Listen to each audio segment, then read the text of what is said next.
బుద్ధుడి చెప్పిన ప్రబోధాల్లో కానీ, జీసస్ క్రైస్ట్ చెప్పిన ప్రబోధాల్లో కానివ్వండి, పిరమిడ్ స్పిరిచువల్ సొసైటీస్ చెప్పిన ప్రబోధాల్లో కానివ్వండి, భగవద్గీతలో కృష్ణుడు వేదవ్యాసుడు చెప్పిన ప్రబోధాల్లో కానివ్వండి, దేంట్లోనే కానివ్వండి, థియోసాఫికల్ సొసైటీ ప్రబోధాలు కానివ్వండి, యోగానంద పరమహంస ప్రబోధాలు కానివ్వండి, యోగడా సత్సంగ్ సొసైటీ, దేంట్లో రామచంద్ర రామేశ్వన్ ఏదైనా తెలుసుకోండి, ధ్యానం అన్నది అసలు విషయం.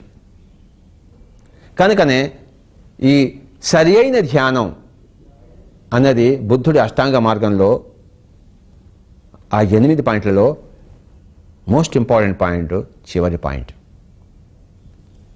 బుద్ధుడి అష్టాంగ మార్గంలోని ఆ సరి అయిన ధ్యానము అన్న చివరి పాయింటే పిరమిడ్ స్పిరిచువల్ సొసైటీ మాస్టర్లకి మొట్టమొదటి పాయింట్ అయింది. కనుకనే పిరమిడ్ స్పిరిచువల్ సొసైటీస్ వారి 18 ఆదర్శ సూత్రాలు సరైన ధ్యానం చేయడము, చేయించడము అనేది మొట్టమొదటి పాయింట్. ధ్యానం అంటే ఏమిటి తెలుసుకుందాము. గుర్తుంచుకోండి, ధ్యానం అంటే ఇంగ్లీష్లో మెడిటేషన్ అంటాం. ధ్యానం అంటే ఈ యొక్క మనస్సును పరిశూన్యము చేయడం, making your mind empty, my dear masters. ఇక్కడ ఇది ఆలోచనల పుట్ట, ఇది తలుపుల పెట్టె. ఈ తలుపుల పెట్టెని ఆ ఖాళీ చేసేయాలి. ఈ ఆలోచనల పుట్టను ఆలోచన రహితము చేయాలి. దాని పేరు ధ్యానము. దీనికి సరి అయిన నిర్వచనము మహర్షి ఇచ్చాడు. ఏమిచ్చాడంటే యోగ చిత్త వృత్తి నిరోధ. యోగమనగా, ధ్యానమనగా చిత్త వృత్తులను నిరోధించడము, అంటే మన ఆలోచనను పరిశూన్యము చేయడము. అదే యోగము అనిపించుకుంటుంది. యోగివికా నాయన తపస్విభ్యోధికో యోగి, జ్ఞానిభ్యోపి మతోధిక, కర్మభ్యశ్చాధికో యోగి, తస్మాత్ యోగీ భవ అర్జున. కనుక అర్జున యోగివిక అన్నప్పుడు నువ్వు నీ చిత్తవృత్తులను నిరోధించు నాయనా అని కృష్ణుడు అర్జునుడు చెప్తున్నాడు. Make your mind empty. 24 గంటలు ఆ ఫ్యాన్ తిరుగుతూ ఉంటే అది కాలిపోతుంది. అవసరం ఉన్నప్పుడు ఫ్యాన్ పెట్టుకోవాలి, లేనప్పుడు స్విచ్ ఆఫ్ చేయాలి. 24 గంటలు లైట్స్ ఆన్గా ఉంటే కాలిపోతాయండి. అవసరం ఉన్నప్పుడు లైట్ వేసుకుంటాం, అవసరం లేనప్పుడు తీసేస్తాం. 24 గంటలు మాట్లాడుతూ ఉంటే ఈ శరీరం దెబ్బతింటుంది. అవసరమైనప్పుడు మాట్లాడాలి, లేకపోతే ఈ యొక్క నోటిని స్విచ్ ఆఫ్ చేయాలి. 24 గంటలు చూస్తూనే ఉంటే దెబ్బతిపోతే చచ్చిపోతాయి కళ్ళు. కనుక రాత్రిపూట కళ్ళు మూసేసుకుంటాం. 24 గంటలు ఈ శరీరాన్ని తిప్పుతూనే ఉంటే ఈ శరీరము ఫ్యూజ్ దెబ్బతింటుంది. కనుకనే కాసేపు నిశ్చలంగా పడుకుంటాం, శరీరానికి రెస్ట్ ఇస్తాం. అలాగే 24 గంటలు మనసు దాని గురించి దీని గురించి దీని గురించి దాని గురించి దాని గురించి ఆలోచిస్తుంటే ఫట్ ఉంటుంది. ఇందాక ఒక లైట్ ఫట్ ఉంది, అలాగా మన మైండ్ కూడా ఫట్ ఉంటుంది. అప్పుడు వాడు చావు వచ్చింది అంటాం. వాడి మైండ్ ఎందుకు ఫట్ కావాలి? స్విచ్ ఆఫ్ ఎందుకు కావాలి? ఫ్యూజ్ ఎందుకు ఎగిరిపోవాలి? ఫ్యూజ్ ఎగిరిపోతే మళ్ళీ కొత్త బల్బు వేసుకుంటాం, ఇంకా ఆ బల్బు పనికిరాదు. ఇక్కడ మైండ్ ఫట్ అందంటే వాడు చచ్చిపోయాడు రా అంటాం, వాడు పైకి వెళ్ళిపోతాడు. ఇంకా ఈ శరీరం శవం అవుతుంది. ఈ శరీరాన్ని కొన్ని లక్షల సంవత్సరాల వరకు మనం హాయిగా సంరక్షించుకుంటే, సరైన తిండి తింటే, సరైన మాటలు మాట్లాడితే, ఆ మనసుకి ఆ మైండ్కి రెస్ట్ ఇస్తే, శరీరానికి రెస్ట్ ఇస్తే ఎన్ని లక్షల సంవత్సరాలైనా ఇది పనిచేస్తుంది. ఈ మనస్సుకి రెస్ట్ ఇవ్వడమే ధ్యానము. కంపల్సరీ అది. ఎలాగైతే శరీరానికి నిద్ర కంపల్సరీయో, ఈ యొక్క మనస్సుకి, ఈ యొక్క మెదడుకి, ఈ యొక్క మైండ్కి ధ్యానం అనేది కంపల్సరీ, ఈక్వల్లీ కంపల్సరీ. రెస్ట్ కావాలి. కనుక ఈ చిత్తవృత్తులను నిరోధించడము, నో థాట్స్, ఏ ఆలోచనలు లేవు. ఇది ఆలోచిస్తుంటుంది, ఏ ఆలోచనలు లేవు. ధ్యానం ఎలా చేస్తాము? నడుస్తూ చేస్తామా? చెయ్యం. ఏం చేయాలి? దానికి కూర్చోవాలి, హాయిగా కూర్చోవాలి. ఇలా కూర్చున్నాం కదా, ఎంత బాగుందో. ఇలా కాళ్ళు ఆ పాదాలు రెండు క్రాస్ చేసుకోవచ్చు, ఇలా చేతులు రెండు క్రాస్ చేసుకోవాలి, ఇక మరి కళ్ళు రెండు మూసుకోవాలి, ఇక మరి ధ్యానానికి ఉపక్రమించాలి. ఇది ఇలా కూర్చోవడం అనేది ధ్యాన ముద్ర. లేదు కింద కూర్చోవచ్చు, ఇలానే కూర్చోవాలంటే మరి ఇలా హాయిగా ఇలా కూర్చోండి, శుభ్రంగా కూర్చోండి, బాగా సపోర్ట్ తీసుకోండి, ఒక గోడ సపోర్ట్ తీసుకోండి, చెట్టు సపోర్ట్ తీసుకోండి, ఇలా కూర్చోండి, హాయిగా కూర్చోవచ్చు. ధ్యాన ముద్ర గురించి తెలుసుకుందాం. ఇలా హాయిగా కూర్చోవడం, ఇలా కూర్చోగలిగితే, ఇలా కూర్చోలేకపోతే కింద కాళ్ళు పెట్టుకుని కూర్చోవచ్చు, ఇలా ఇలా కూర్చోవచ్చు, ఇలా పాదాలు రెండు క్రాస్ చేసుకోవాలి. ఏ కాలు పెట్టాలో కాదు, ఏ కాలు అయినా ఇటువైపున పెట్టుకోవచ్చు. కుడి కాలికి ఎడమ కాలికి ఏం తేడా ఏమీ లేదు. లేదు ఇలా వ్రేళ్లలో వ్రేళ్ళు పెట్టుకోవాలి. కొంతమంది ఇలా పెట్టుకోవాలా, ఇలా పెట్టుకోవాలా, ఇలా పెట్టుకోవాలా అంటారు. ఇది అధమ పక్షం, ఇది మధ్యమ పక్షం, ఇది ఉత్తమ పక్షం. కనుక అన్ని వ్రేళ్ల లోపలికి పోవాలి. మై డియర్ ఫ్రెండ్స్, ఇలా హాయిగా కూర్చున్నాం అనుకోండి, కొంతమంది ఏమంటారు ఇలా నిటారుగా కూర్చోవాలా అండి అంటారు. నిటారుగా కూర్చుంటే వెన్నెముక నొప్పి పెడుతుంది. కనుక ఈ ధ్యాన ముద్రలో ఇలా కూర్చున్నప్పుడు హాయిగా బ్రేడలో వెళ్ళి పెట్టుకుని కూర్చోవాలన్నమాట. కొంతమంది ఏమంటారంటే ఈ యొక్క వీపును వెన్నెముకను ఇలా నిటారుగా ఉంచవాలి కదండి అన్నాడు. కాదు, ఏం అక్కర్లేదు, హాయిగా కూర్చోండి. ఇలా మీకు స్థిర సుఖమాసనం అన్నాడు పతంజలి మరి తన ధ్యాన శాస్త్రంలో, యోగ శాస్త్రంలో, యోగ సూత్రాల్లో. స్థిర సుఖం ఆసనం. ఏ ఆసనం అయితే మీకు స్థిరతనిస్తుందో, సుఖాన్ని కలిగిస్తుందో మొట్టమొదటి ఆ ఆసనం తీసుకోవాలి. కనుక ఇలా కూర్చోవడం కష్టం అనుకోండి, మామూలుగా కూర్చోండి, ఇలా కూర్చోండి. All the westerners they can SIT with crossed legs, so they can SIT only like this, they should SIT like this. కనుక ఇలా హాయిగా ఇక సపోర్ట్ తీసుకోవచ్చు. ఇలా ఉండవలసిన ఆ యొక్క అవసరం ఏమీ లేదు. హాయిగా కూర్చోండి. ఇలా కూర్చున్నాం, ఇప్పుడు ఇలా కూర్చున్నాం మనం అనుకోండి, హాయిగా కూర్చున్నాం, కళ్ళు రెండు మూసుకున్నాం. ఇంకా ఈ యొక్క శ్వాస మీద ధ్యాస ఉంచాలి. Observe the breathing. ధ్యాన ముద్ర తీసుకున్న తర్వాత ధ్యాన నిష్టలో పోవడానికి ఆ శ్వాసధారను గమనించాలి. అది పద్ధతి,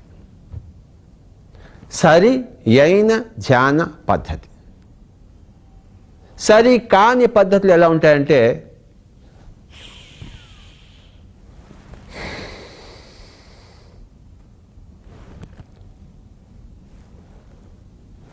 ఓం హం సో, ఇవన్నీ రాంగ్. ఈ మంత్రం చెప్పడము, సో హం అండం, ఓం అండం తీసుకోవడం కానీ ఇవన్నీ కూడాను తప్పు తప్పు తప్పు. శబ్దం రాకూడదు నోట్లోంచి, ఏ మంత్రము రాకూడదు. నిశ్శబ్దం. The mouth should be closed. ఏ శబ్దము చేయకూడదు. తర్వాత ఊపిరి బిగపట్టడం,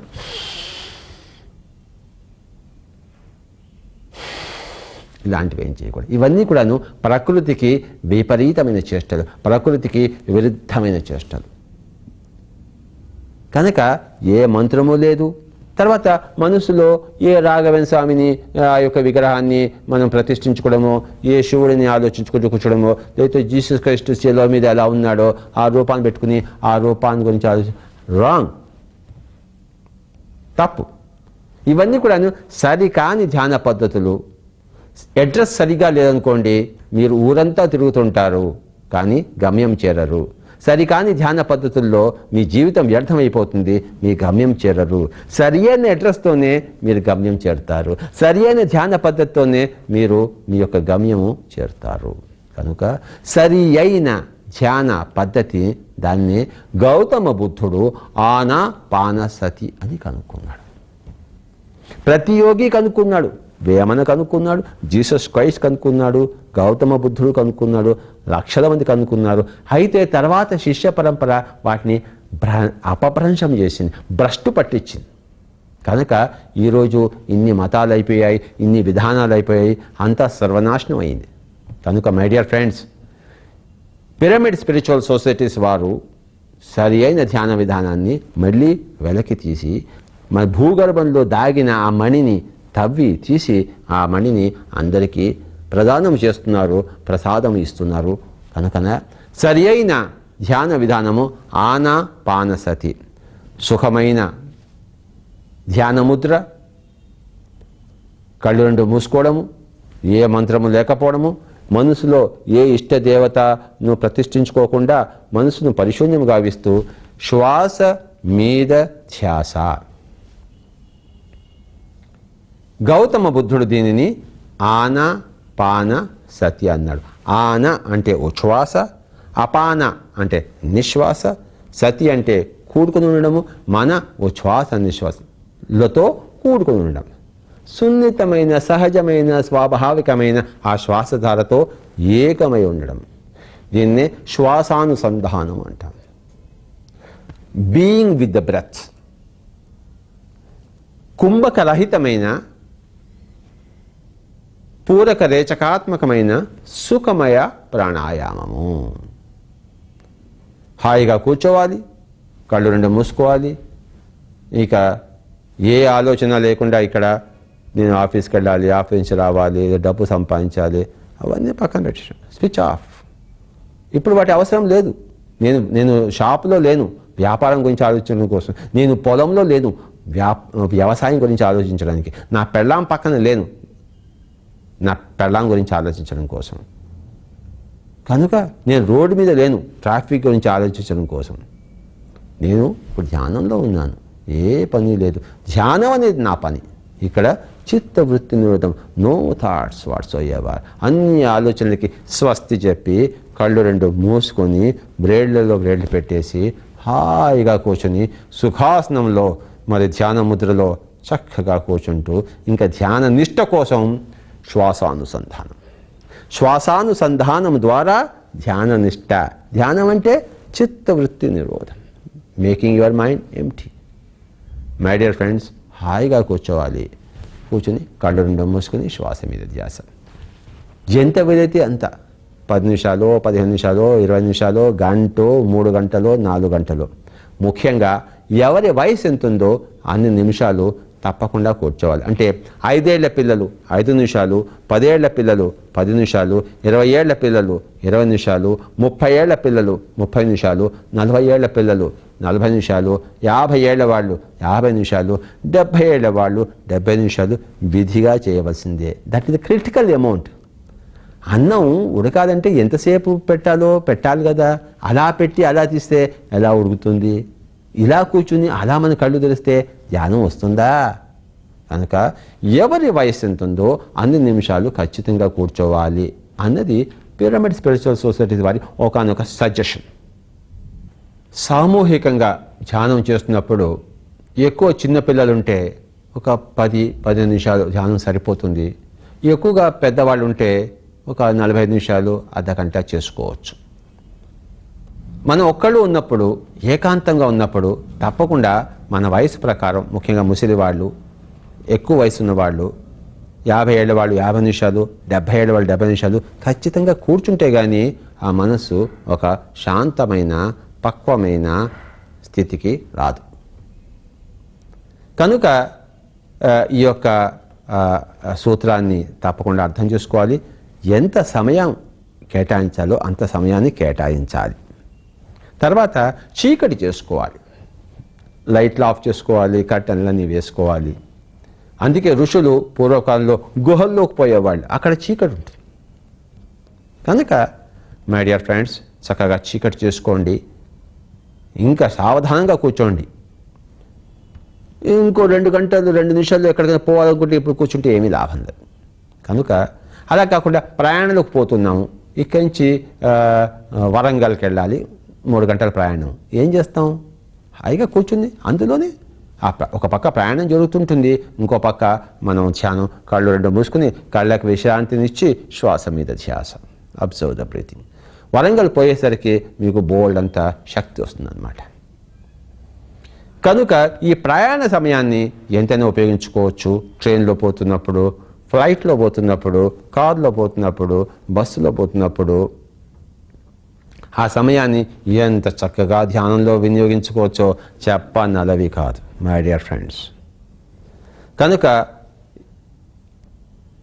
నిర్ణీత సమయంలో వర్క్ చేసుకోవడము, తర్వాత చీకటి చేసుకోవడము, హాయిగా కూర్చోవడము, ఏ మంత్రం చెప్పకపోవడము, ఇవన్నీ కూడాను ధ్యాన ముద్రకి సంబంధించినవి. ఒక మనిషికి తగలకుండా కూర్చోవాలి. వీలైతే బస్సులో పక్కన కూర్చున్నాం అయినా పర్వాలేదు, అది విధి కాని పరిస్థితి. కానీ ఇంటి దగ్గర కూర్చున్నప్పుడు, సామూహికంగా ఉన్నప్పుడు ఒక మనిషి తగలకుండా కూర్చుంటే కాస్త మంచిది. తర్వాత కొంతమంది ఏమంటారు, కొంతమంది మాకు ఇలా కూర్చున్నామండి చాలా కాళ్ళు నొప్పులు పెడుతున్నాయి అంటే కొంచెం వాళ్ళు ఇలా చేసుకోవచ్చు, మళ్ళీ కూర్చోవచ్చు.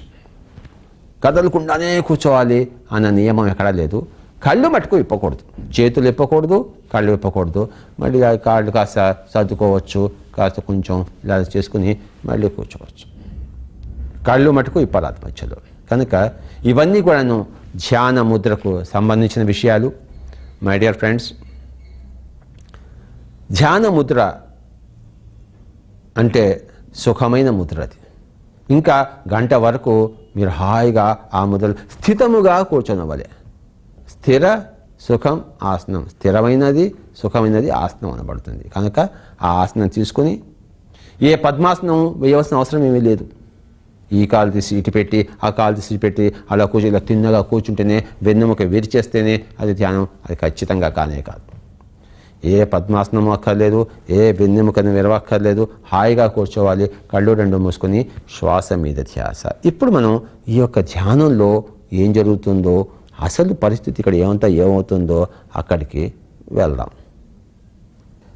ఇప్పుడు ఇంకా హాయిగా ధ్యానంలో కూర్చున్నాము, కళ్ళు రెండు మూసుకున్నాము, ఏ మంత్రము లేదు, మనసులో ఏ రూపం లేదు.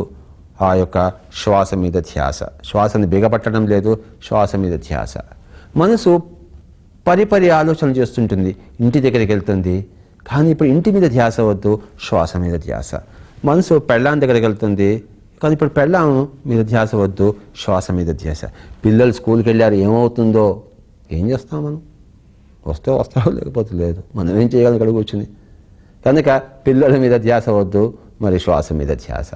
రేపు ఏమవుతుందో, అప్పులు ఎలా తీర్చాలో, ₹1,00,000 అప్పు, ఏం చేస్తాం?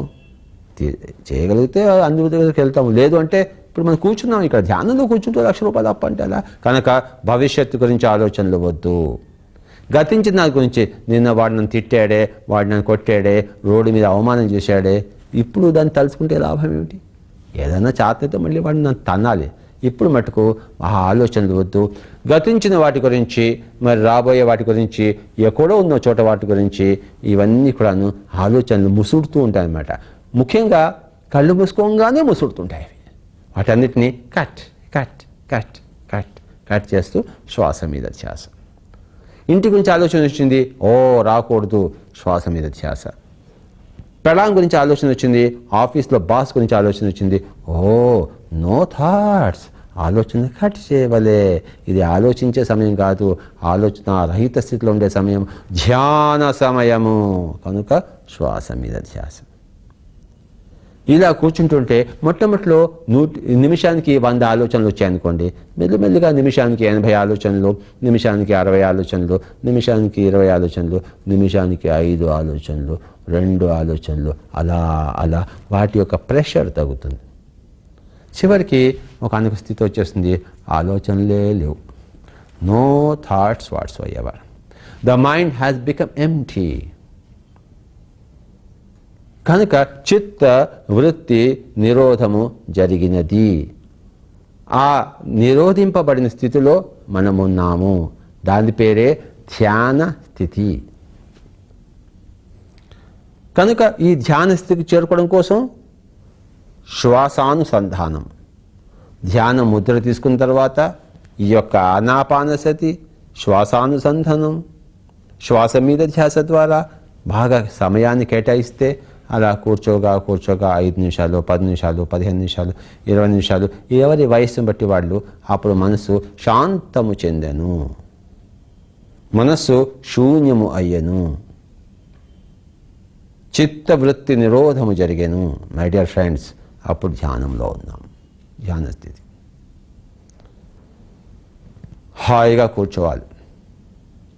మధ్య మధ్యలో ఆలోచనలు వస్తుంటాయి, సహజం అది. ఫస్ట్ క్రికెట్ నేర్చుకున్నప్పుడు బాల్ బ్యాట్కి తగలదు, కానీ మెల్లిమెల్లిగా అన్ని కనెక్షన్ చేస్తాం. ఫస్ట్ బౌలింగ్ చేస్తున్నప్పుడు వికెట్ మీద పోదు, కానీ బౌలింగ్ వేగ వికెట్ మీద పోతుంటుంది. ధ్యాన సాధన చేయగా మనసు ఏకాగ్రతమవుతుంది, మనసు ఏకత్రితమవుతుంది, ఏకమవుతుంది, శూన్యమవుతుంది. My dear friends and masters and gods, ఎప్పుడైతే మనసు శూన్యమైపోయిందో అపారమైన ప్రాణశక్తి మన లోపలికి ప్రవహిస్తుంది. అది మౌలికమైన point, most important point. You must understand. తప్పనిసరిగా చెప్పవలసింది, తెలుసుకోవాల్సింది ఏంటంటే, ఎప్పుడు మనసు శూన్యమైందో అప్పుడు అద్భుతమైన ఒక వర్షము, ఒక ప్రాణ వర్షము, ఒక ఎనర్జీ వర్షము, ఒక శక్తి వర్షము ఈ శరీరం లోపలికి వస్తుంది. వచ్చినప్పుడు ఆ ధ్యానంలోంచి లేచిన తర్వాత ఆహా, ఎంత బాగుంది, ఎంత శక్తిగా ఉంది, ఎంత విశ్రాంతి వచ్చింది, ఎంత సేదదేరింది ఆత్మ అని చెప్పేసి అప్పుడు ఆ తర్వాత అన్నీ స్వర్గంలా కనబడతాయి. చేయవలసింది స్పష్టంగా తెలుస్తుంది. కనుక మై డియర్ ఫ్రెండ్స్, ధ్యానంలో కూర్చుని గుర్తుంచుకోండి 4 పాయింట్స్. ఒకటేమో ఆనాపానసతి, ఫస్ట్ పాయింట్, అంటే శ్వాస మీద ధ్యాస.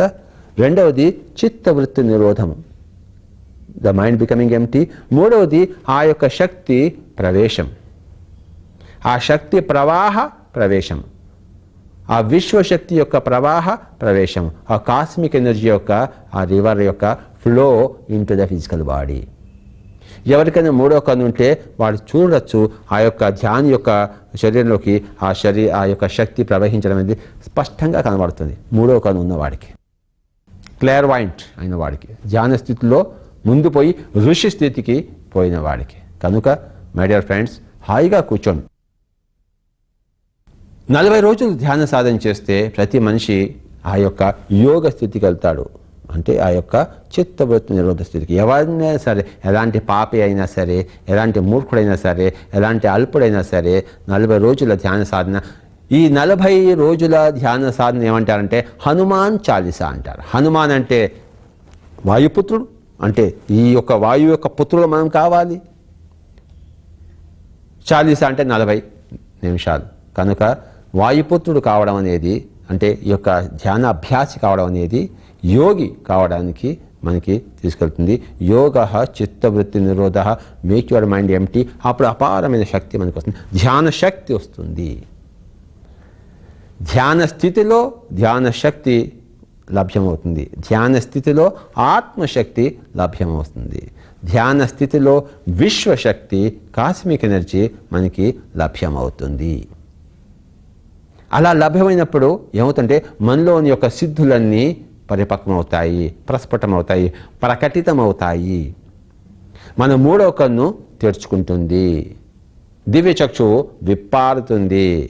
అంతవరకు పడుకొని నిద్రపోతున్న ఆ మూడో కన్ను మెల్లిమెల్లిగా లేచి పాము పడగ ఇప్పినట్టు లేస్తుంది. అంతవరకు ఉన్న ఆ యొక్క మన శక్తి, దేహశక్తి, మరి 3 చుట్టుల్లోగా పడుకొని నిద్రపోతున్న ఆ యొక్క దేహశక్తి అనే పాము పడగ విప్పి మరి ఆడుతుంది. అపారమైన దేహశక్తి వస్తుంది. ఎన్ని పనులైనా అవలీగా లీలగా చేయగలుగుతాము, ఎన్ని పనులనైనా 24 గంటలు చేయగలుగుతాము. మై డియర్ ఫ్రెండ్స్, 4 స్టెప్స్ ఉన్నాయి, 3 లాస్ ఉన్నాయి. ఫస్ట్ లా ఏం చెప్తుందంటే ధ్యాన శాస్త్రంలో శ్వాస మీద ధ్యాస ద్వారా చిత్తవృత్తి నిరోధం జరుగుతుంది. రెండవది ఏం చెప్తుందంటే చిత్తవృత్తి నిరోధం ద్వారా విశ్వశక్తి ఆవాహనం జరుగుతుంది. మూడవది ఏం చెప్తుందంటే విశ్వశక్తి యొక్క ఆవాహనం ద్వారా మనలోని శక్తులన్నీ, సిద్ధులన్నీ విజృంభిస్తాయి. కనుక these are the 3 laws of meditation. కనుక my dear friends and masters and gods of this Andhra Pradesh, ఈరోజు ఈ ధ్యాన విషయం గురించి మనం తెలుసుకుందాం. తెలుసుకోవాల్సిన విషయం ఏమిటంటే ధ్యానం అంటే పూజ కాదు. హారతి పెట్టడము, గంట మోగించడము, పూలంతా విగ్రహానికి పెట్టడము. ధ్యానం అంటే పూజ కాదు. ధ్యానం అంటే స్తోత్రం కాదు. భగవంతుడా, దశరథ పుత్రుడా, సీతాపతి, రావణ సంహారి, లోక కళ్యాణకారి అని చెప్పేసి స్తోత్రాలు చేయడం, పాటలు పాడడం, భజన చేయడం కానే కాదు ధ్యానం అంటే. ధ్యానం అంటే నామస్మరణం కాదు. ఓం రామ్ రామ్ రామ్, ఇది ధ్యానం కాదు. ఏ వ్రతము కాదు. ధ్యానం అంటే నామస్మరణ కాదు, మంత్ర జపం కాదు. ఓం భూర్భువ తత్సవితుర్వరేణ్యం భర్గో దేవస్య ధీమహి ధియో యో నః ప్రచోదయాత్ అనే గాయత్రి మంత్రం కాదు. లా ఇలాహ ఇల్లల్లాహ్ ముహమ్మదుర్ రసూలుల్లాహ్ మాలికి యౌమిద్దీన్ ఇయ్యాక నఅబుదు వయ్యాక నస్తయీన్ అనే నమాజ్ చెప్పడం కాదు. ధ్యానం అంటే చక్కటి ధ్యాన ముద్రలో కూర్చొని కళ్ళు రెండు మూసుకొని గంట, 2 గంటలు, 3 గంటలు, 10 గంటలు, 5 నిమిషాలు, 10 నిమిషాలు, వాట్ ఎవర్ ఇట్ మేబీ, చక్కగా ఇక్కడ నిశ్శబ్ద స్థితి, ఏ ఆలోచనలో దేవు ఆ యొక్క అపారమైన విశ్వశక్తిని తీసుకోవడము, ఇది ధ్యానం అనబడుతుంది. బుద్ధుడు చేసింది పూజలు కాదు, వ్రతాలు కాదు, దానాలు కాదు, స్తోత్రాలు కాదు, నామస్మరణలు కాదు, మంత్ర జపములు కాదు, ధ్యానము. ధ్యానం ఒక్కటే ఆధ్యాత్మిక విజ్ఞానాన్ని, అనుభవాన్ని, శాస్త్రాన్ని తెలుసుకునే విధానం. Only meditation. కనుక ధ్యానము ద్వారా ఆధ్యాత్మికతను తెలుసుకుంటాం. ఎక్కడ ధ్యానము లేదో అక్కడ ఆధ్యాత్మికత ఏమీ తెలియబడదు. ఆవగింజ అంత మాత్రం కూడా తెలియబడదు. కానీ ఎక్కడైతే ధ్యానం విశేషంగా ఉందో, నిరతము ఉందో, అసిధారావ్రతంగా ఉందో అక్కడ ఆధ్యాత్మికత అనేది, ఆ శాస్త్రం అనేది మేరు పర్వతం అంతా మనం సంపాదించుకుంటాం. కనుక పిరమిడ్ స్పిరిచువల్ సొసైటీస్ యొక్క మూమెంటు ధ్యానానికి అంకితమైనది. ఇక్కడ విధిగా అందరూ గంటలు గంటలు కళ్ళు రెండు మూసుకోవాల్సిందే. వాడు పేదవాడా,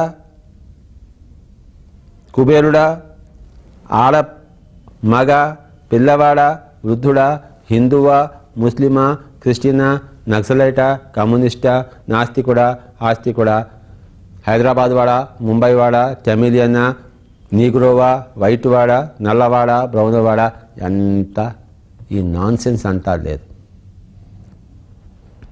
కనుక మై డియర్ ఫ్రెండ్స్, వాడు ఎంత అనారోగ్య కానీ ముసలి వాళ్ళైనా పడుకొని చేయొచ్చు, కూర్చోగలిగిన వాడు కూర్చోవచ్చు. కనుక కొంతమంది లేడీస్ అంటే మేము ఆ బహిష్టు సమయంలో, పీరియడ్ సమయంలో చేయొచ్చా అండి అని చెప్పేసి, అన్ని సమయాల్లో చేయవలసిందే ధ్యానం. కనుక మై డియర్ ఫ్రెండ్స్, ధ్యానం అంటే స్తోత్రం కాదు, ధ్యానం అంటే పూజ కాదు. పూజ అనేదే పూజ, స్తోత్రం అనేది స్తోత్రం, నామస్మరణ అనేది నామస్మరణ, మంత్రజపం అనేది మంత్రజపం. ధ్యానం అనబడేదే ధ్యానం. చిత్తవృత్తి నిరోధమే ధ్యానం. శ్వాస మీద ధ్యాసే ధ్యానం.